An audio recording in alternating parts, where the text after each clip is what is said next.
everyone. Thanks for stopping back by Wild Bird Creative. I have an easy autumn piece for you today that you can squeeze in around your outdoor time doing yard work.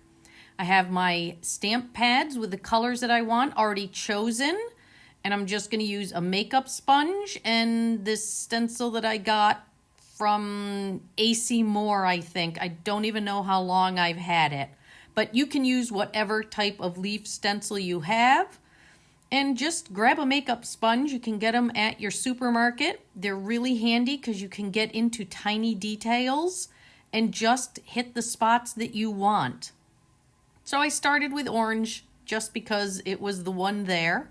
You can use whatever colors make you think of fall. It's a beautiful time of year. There's a lot of colors to choose from.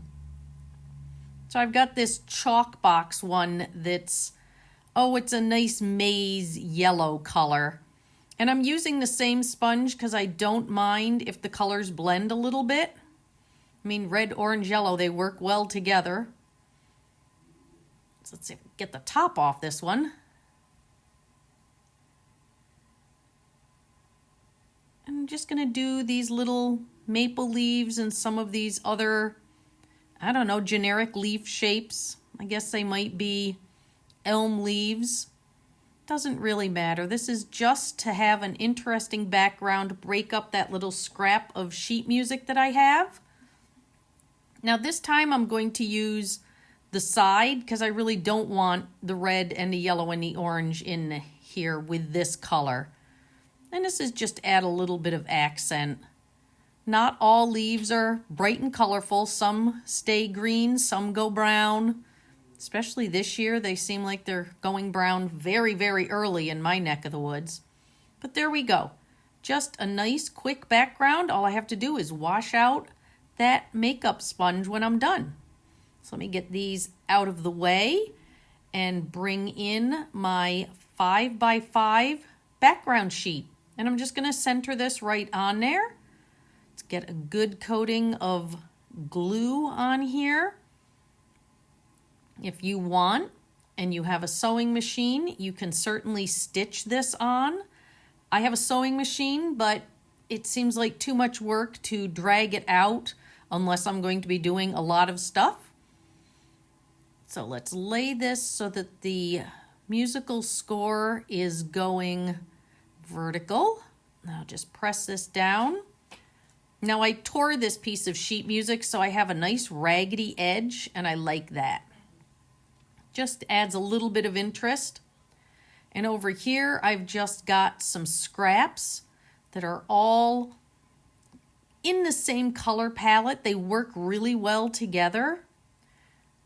And I'm just kind of creating this like a tic-tac-toe board just to give you a visual. Let's see, now let's do the striped one. And we'll just pop this right up in the corner. And you can see how the tic-tac-toe board shape is working here. And I've carried over a little bit of the gold from that first piece with this piece. And we'll just tuck it right in there. This is kind of a thick piece. It's almost like a metallic cardstock. Let's see, I've got another striped one, but actually I want this one first. This is just a piece of scrapbook paper that's been lying around for years and years. And I'm going to tuck this one right there. And then I'm going to bring the metallic one down a little bit so that they butt up against each other. I might have to lift that up and stick it back down just so it gets in there nice and tight. Put a little pressure on it since it is thicker. Then I've got my striped one and I'm going to put the lines going up this time. And I've got this little yellow piece that I just did a stamp on top of in a slightly darker yellow. And this one is not going into one of the tic-tac-toe boxes. It's going to sit floating in between several of them. This piece of tissue just had some spray inks, and it also has sat around for a while, and I thought, well, this would be the perfect project for it. And I'm just going to put this right here, overlapping all of them. But it's nice because everything still gets to peek through.